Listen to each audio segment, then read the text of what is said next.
C'est donc parti pour le face-à-face d'un œil sur le monde avec Ruth Elkrief et Jean-Michel Apathy. Commençons par parler des futures coupures d'électricité parce que le gouvernement est en train de préciser le plan mis en place en cas de problème. Et évidemment, depuis plusieurs jours, les attaques se multiplient de tous les côtés. Ça fait feu de tout bois entre la droite et la gauche pour dire que la France serait devenue un pays du tiers-monde. Le Rassemblement national, notamment, a beaucoup appuyé là-dessus. Résultat, du côté du gouvernement, on se met en mode défense. Écoutez Bruno Le Maire ce matin. C'est toute la mesure du Rassemblement national qui adore jouer avec les peurs des Français. Je rappelle que Marine Le Pen s'était prononcée contre le nucléaire il y a quelques années, donc qu'elle soit un peu cohérente par rapport à ses positions. Nous, contrairement à Marine Le Pen, nous ne sommes pas contre l'énergie nucléaire, nous la relançons. Alors, il n'y a pas que le Rassemblement national, il y a aussi une partie de la gauche, Ruth Elkrief. Est-ce que sur le fond, elle vous semble justifier ces attaques ? Alors bon, j'allais faire une petite boutade sur les jeunes qui n'ont pas beaucoup voyagé pour comparer la France au pays du tiers-monde, mais je m'arrêterai là, puisque vous ne me parlez pas seulement du Rassemblement national. Non, je crois qu'il faut être assez sérieux. On n'en est pas à comparer la France à un pays du tiers-monde. On a une difficulté. On a un échec sur le nucléaire, on a des regrets à avoir et effectivement, mais maintenant on avance. Oui, il y a eu des failles. Oui, il y a eu, évidemment, les centrales n'ont pas été assez entretenues et on a renoncé un peu vite à ce qui peut être une richesse française. Mais pour autant, aujourd'hui, ce qui est intéressant, c'est de voir de quelle façon il y a un plan. Alors, il y a même plusieurs plans, puisque RTE nous propose plusieurs scénarios, du plus simple, du plus doux, et c'est le cas en cas d'hiver clément, au plus dur, en cas d'hiver extrêmement difficile et d'électricité en grande pénurie. Donc, moi, je crois qu'aujourd'hui, participons, réfléchissons, et ne soyons pas défaitistes tout de suite. L'analyse... Pas tout de suite. Oui, non, bien sûr, pas tout de suite, parce qu'en fait, oui, c'est la politique et c'est normal d'en faire un enjeu politique. Mais les scénarios peuvent aussi bien se passer. Jean-Michel. Parler de coupure d'électricité, quand on est au gouvernement, le pouvoir, on se fragilise, parce que ça inquiète les gens. Et donc, comme c'est éventuellement pour le mois prochain qu'il y aura des problèmes, avec une consommation importante, le gouvernement cherche à alerter les esprits, mais il les inquiète davantage qu'il ne les alerte. Donc, à partir de là, on raconte n'importe quoi. Pays du tiers-monde, c'est n'importe quoi. Mais il n'y a pas que ça. Ce qu'on dit sur le nucléaire aussi, c'est n'importe quoi. Parce que nous avons vécu avec un dogme ou des mensonges à propos du nucléaire. Électricité pas chère, électricité abondante, maîtrise parfaite de la technologie. Or, EDF, pas le gouvernement, EDF a échoué sur plusieurs plans. On ne le dit jamais. Flamanville, parce qu'on dit on a fermé Fessenheim, quelle erreur, et puis on n'a pas construit d'autres centrales. Mais c'est pas du tout le débat. On a construit des centrales pour 40 ans dans les années 80, puis EDF a dit on va allonger les durées de vie. Ça a été dit partout dans le monde, les Américains font la même chose. 50 ans, 60 ans, et en regardant l'état des tuyaux pour obtenir de l'autorité de sûreté nucléaire un feu vert, on s'est rendu compte que les tuyaux n'avaient peut-être pas été aussi bien faits qu'on le pensait. Et donc, nous avons un problème, c'est la conjoncture de la guerre en Ukraine, plus des réacteurs qui sont arrêtés pour des rouilles, qui fait qu'on a un vrai problème de production d'électricité devant nous. Et puis on a dit, puis l'électricité ne sera pas chère avec le nucléaire. Mais Flamanville, budgété pour 3 milliards il y a des années, ça coûtera 20 milliards. Ça devait rentrer en fonction en 2013, ça rentrera peut-être en fonction en 2023. La France a vécu avec ce dogme qu'ayant pratiquement inventé l'énergie nucléaire, c'est l'histoire que nous sommes racontée, nous étions à l'abri de tout. Eh bien non.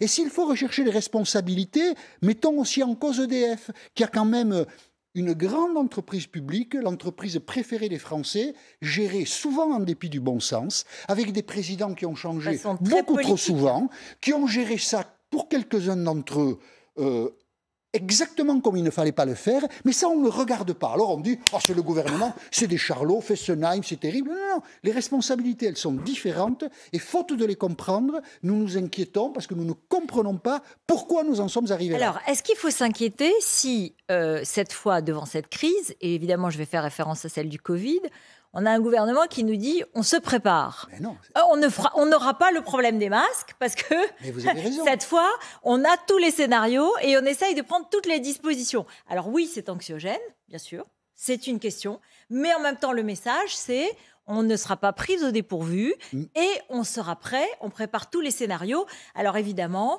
c'est sûr qu'on n'a pas envie d'être dans un ascenseur quand il y aura une coupure d'électricité ou d'être dans une situation d'urgence et que le téléphone ne fonctionnera pas. Donc oui, préparons-nous. Et le fait que le gouvernement nous dise « je prépare, j'ai des scénarios et il y a plusieurs situations » et voilà. Et puis il y a une application qui s'appelle EcoWatt, comme on avait tous anti-Covid, et dans laquelle on peut avoir les différentes alertes vertes, oranges et rouges. Et on pourra être averti 3 jours à l'avance ou la veille à partir de 17h. On pourra même rentrer sur le site RTE avec son adresse et voir s'il y aura des coupures d'électricité. Bon, moi, je peux le prendre comme anxiogène, mais je peux le prendre aussi comme un signal de préparation correcte. Vous avez 1000 fois raison. Quand les gens disent, pendant la crise du Covid, on les a infantilisés, là, on essaie de responsabiliser et rien ne va. Vous savez, les gouvernements français sont peut-être médiocres, mais les citoyens français le sont aussi quelquefois. Et il faudrait hausser un peu le jeu, en quelque sorte. Des coupures d'électricité sont possibles, parce que problème nucléaire et guerre en Ukraine. Donc, regardons-les, attendons de voir comment ça se passe, faisons-nous confiance les uns les autres, et gérons ça le moins mal possible. Non, on ne fait pas du tout ça. On dit, c'est tous des nuls, on nous ment, on nous prend pour des idiots. C'est un peu déplorable d'en être là. Et que les oppositions appuient sur cette manette, c'est irresponsable. Parce que ça ne sert à rien et à personne. Oui, parce que les oppositions, elles ont aussi leur part de responsabilité en réalité. Chaque parti a été, non pas au pouvoir toujours, mais a eu une influence. Lorsque le Rassemblement national, effectivement, Bruno Le Maire l'a rappelé, Marine Le Pen, comme l'ensemble des Français, était sous le choc de Fukushima et elle aussi a dit le nucléaire est une énergie dangereuse. En 2011. Oui. Quant à la NUP et au parti de gauche, ils ont une part de responsabilité. Alors évidemment, il y a les accords écologistes-PS sur Fessenheim, mais il y a globalement une forme d'influence sur les méfaits du nucléaire qui font que globalement l'opinion publique a été très rétive au nucléaire. Aujourd'hui, on le demande à grands cris. On nous a aussi laissé croire pendant des années que le nucléaire était la réponse à tout, que c'était formidable. Maîtriser l'atome, c'est très difficile. On le voit bien avec le problème des rouilles, c'est d'une complexité totale. EDF Après, nous avons des systèmes de sécurité très exigeants, plus exigeants que dans d'autres pays. EDF a perdu une part de savoir-faire. Flamanville, c'est un échec total. C'est toutes ces difficultés-là que nous ne voulons pas voir. Nous avons des problèmes de traitement de déchets. Ça coûte un argent fou alors qu'on nous a dit que c'était bon marché. On a vécu dans le mensonge du nucléaire. On se réveille aussi avec l'hypothèse des coupures de ce mensonge-là. Et quelque part, on continue à nous mentir en nous disant... Vous savez quelle est la solution? C'est encore plus de nucléaire. Je n'en suis pas du tout sûr de ça. Mais bon, voilà, on est dans des schémas extrêmement complexes et nous n'avons pas la sérénité pour mettre en cause ce qui devrait l'être. EDF, par exemple. Il ne faut pas y toucher. Jamais. Mais c'est impossible. Vous, Jean-Michel, vous le faites régulièrement. Donc ça, c'est fait. Oui, mais ça ne sert à rien. Ça, voilà, c'est bon, vous le faites régulièrement. Oui, mais je voudrais effectivement quand même rapporter ce que même à EDF, ils ont déploré à l'intérieur de l'entreprise. C'est effectivement le départ des spécialistes, des très bons ingénieurs spécialisés dans l'atome. Le président qui a dit ça, il s'est fait taper sur les doigts par Emmanuel Macron. Alors, c'est vrai que en réalité, dans cette polémique, il y avait un peu des responsabilités partagées. Parce qu'effectivement, on peut dire à EDF pourquoi les centrales existantes n'ont pas été assez bien entretenues. Et notamment parce qu'il y a eu beaucoup de départs de cerveaux, d'ingénieurs spécialisés, parce qu'on les a découragés. Il y a 10 ans, 15 ans, c'est pas aujourd'hui. Oui, mais c'est tout un fin Chirac, courant, début Sarkozy, j'oublie le nom du président d'EDF qui a beaucoup plaidé auprès du gouvernement pour mettre en chantier les centrales. Et au gouvernement, on lui disait, mais on va le faire. Mais c'est Henri Proglio qui était... Non, avant Proglio. François Roussy. C'était pas Proglio. C'était celui d'avant. Non. Et Pierre Gadonex. Pierre Gadonex. Voilà. Pierre Gadonex, oui, exactement. Le Wikipédia d'EDF, Routel Krief. Oui, mais c'est vrai que c'est une entreprise très importante. C'est normal de connaître a beaucoup les plaidé en disant on est en train de perdre le savoir-faire et il faudrait mettre en route la fabrication de centrales qui ne sont pas aussi complexes que Flamanville. Parce que Flamanville, c'est une erreur de l'avoir fait. C'est aussi Henri Proglio qui plaidait pour des petites centrales, ce que propose aussi le gouvernement aujourd'hui dans le prochain projet de loi. Et les choix industriels, ils ont 10 ou 15 ans. Des monstres moins importants que les aujourd'hui. Hein. Non, non, mais on est d'accord. Il n'y a pas de débat Mais démocratique vous pensez autour de que tout ça. les Français, ils en voudront au gouvernement de se retrouver dans cette situation-là, S'il y où a des ils arriveront à avoir le recul historique dont on parle Mais ici? c'est de la pédagogie à faire, vous avez raison, il faut communiquer. Effectivement, le gouvernement a pour Ça mission va être un choc, les premières d'expliquer, de coupures. Ah bah oui. communiquer. Non, ça va être un choc, les premières coupures. Oui, mais alors regardez, dans les choc. scénarios, il y a, dans le scénario le plus optimiste d'RTE, on est entre 0 et 3 coupures de tout l'hiver. Dans le pire des scénarios, on est à 28 coupures dans tout l'hiver. C'est presque un mois sur 3. Ruth, Donc ça, c'est un problème. Hein. Ruth, la première coupure, on est en édition spéciale. Hein. Vous savez ça. Non, c'est un choc. Si on a du courant pour émettre, on C'est verra. un choc. Oui, si on a du courant Non, pour mais émettre. arrêtez. Ils ne vont pas couper ici, ils ne vont pas couper à Boulogne.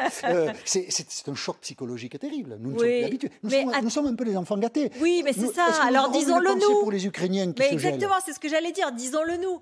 Qu'est-ce qui se passe s'il y a une coupure? La vraie question, c'est dans les situations d'urgence, c'est-à-dire effectivement les personnes âgées qui sont dans un ascenseur, qui n'arrivent pas à rentrer chez eux parce que le digicode ne Oui, fonctionne ça pas, pose les beaucoup de téléphones, problèmes. Hein. évidemment les hôpitaux, évidemment les situations plus fragiles. Il n'y a aucun doute que c'est une vraie question. Mais honnêtement, moi, depuis le mois de septembre, au gouvernement, on m'explique comment on y réfléchit. Je ne sais pas si ce sera bien fait, honnêtement, on verra bien. Mais je sais parce qu'ils y réfléchissaient, c'est-à-dire y compris les bornes de télécommunication, les zones blanches, de quelle façon est-ce qu'on peut lancer un appel d'urgence ou pas, etc. etc. Donc il y a des plans. Est-ce qu'ils seront bien exécutés?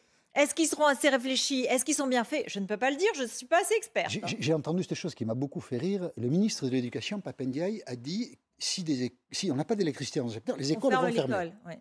Il s'est fait taper dessus, le pauvre. Ah, mais comment? Mais c'est scandaleux, fermer les écoles. Mais s'il n'y a pas d'électricité, qu'est-ce qu'on va faire? Bien sûr qu'on va fermer les écoles, enfin. Oui, oui. Mais on est vraiment, des fois, on est des enfants. Hein, vraiment, hein. Oui, non, mais c'est pour ça, la pédagogie, pas d'instrumentalisation par les politiques qui ont tous, encore une fois, une responsabilité Historique, ouais. historique. Dans le cours de l'histoire, ils ont tous été ou au pouvoir, ou ils ont donné leur avis et il a influencé les Français. Voilà. Non, il y en a un qui se vante d'avoir vu clair, vrai ou faux, bah, c'est Nicolas Sarkozy. Ah oui, oui. Et c'est pas faux. Et c'est pas faux. Et c'est Et pas c'est pas faux. juste. Et c'est pas juste. Et c'est pas juste. Il a pas mis en route ce que lui demandait précisément. Je faisais Henri référence à cet Proglio. épisode. Pierre Gadenex, puis Henri Proglio. Voilà, il n'a pas fait ça parce qu'on n'a pas compris, parce que le débat sur l'atome est un débat extrêmement complexe et nous pensons que nous le maîtrisons comme des chefs, ce qui n'est pas vrai. Et pour une part, je voudrais juste y insister, ce que nous vivons aujourd'hui, la désillusion à propos du nucléaire tient à un manque de pédagogie et de transparence de la part d'EDF et de la part des gouvernements sur le nucléaire. Le pas nucléaire du tout des associations n'est pas antinucléaires l'énergie qui parfaite. parfois, Si, bien sûr, c'est ce que disent des choses qui ne sont pas forcément totalement vraies non plus. Si, c'est ce que je vous dis. Mais on les les disqualifie, elles associations n'ont aucune audience, antinucléaires, elles ont aussi participé de la Elles situation n'ont aucune d'aujourd'hui. audience dans le débat. EDF, l'entreprise préférée des Français. Non, Ne non, non. touchez pas au nucléaire. Ça fait longtemps que c'est plus EDF, l'entreprise C'est- préférée des Français, c'est Decathlon, c'est c'est Decathlon, c'est les, maintenant. oui, Non, non, c'est mais les surtout- constructeurs automobiles. Non, c'est vrai qu'il y a eu... Mais c'est pas... Il n'y a pas de c'est débat autour du Non, nucléaire. il y a Fukushima, c'est pas les associations antinucléaires. Il y a Fukushima qui a œuvré, enfin, je veux dire, qui a été un accident nucléaire et avant Tchernobyl quand même. Non, Fukushima n'est pas un accident nucléaire. Non. C'est un accident climatique qui Absolument, provoque un problème qui provoque nucléaire. mais qui a des retombées nucléaires. Mais donc voilà, mais c'est vrai qu'il y a des militants antinucléaires qui ont aussi infusé en France une idéologie Il n'y a antinucléaire. aucune audience. Et non, c'est plus compliqué, je suis pas d'accord, pas du D'accord. tout. Non, pas du tout. Il y a Vous seriez incapable de me citer un non. antinucléaire reconnu. Mais, enfin, Incapable. mais Greenpeace, enfin, je ne sais pas, Hein mais il y a tous les... Greenpeace, mais là, mais tous il les... n'y a pas Tous les d'identification. Mais tous les écolos, écologistes, Il n'y a pas enfin. d'identification, Mais il non, n'y a mais pas, si, il y a pas attendez, quelqu'un qui mais porte non. le combat antinucléaire. Mais non, mais tous les Les écologistes. écolos non, portent tellement de combats, on ne sait plus. Mais oui, mais enfin, quand même, celui-là, il est assez crucial pour eux, hein, et il est un peu existentiel pour eux. Hein. Donc, c'est pour ça que quand Jean-Marc Jancovici, qui dénonçait, pro-nucléaire. voilà, qui est pro-nucléaire, mais qui est un militant du climat, il est voué aux gémonies par les écologistes. Ouais. Donc, attendez, c'est de la religion, c'est autre chose. Hein. Ça, on parle même pas de rationalité C'est ni de la rien. religion. Bah oui. Et on Non, se souvient de tous nucléaire, les gages c'est donnés spécial. par François Hollande, justement, aux écologistes, notamment sur le nucléaire. Ça, c'est de la politique. En La petite 2012.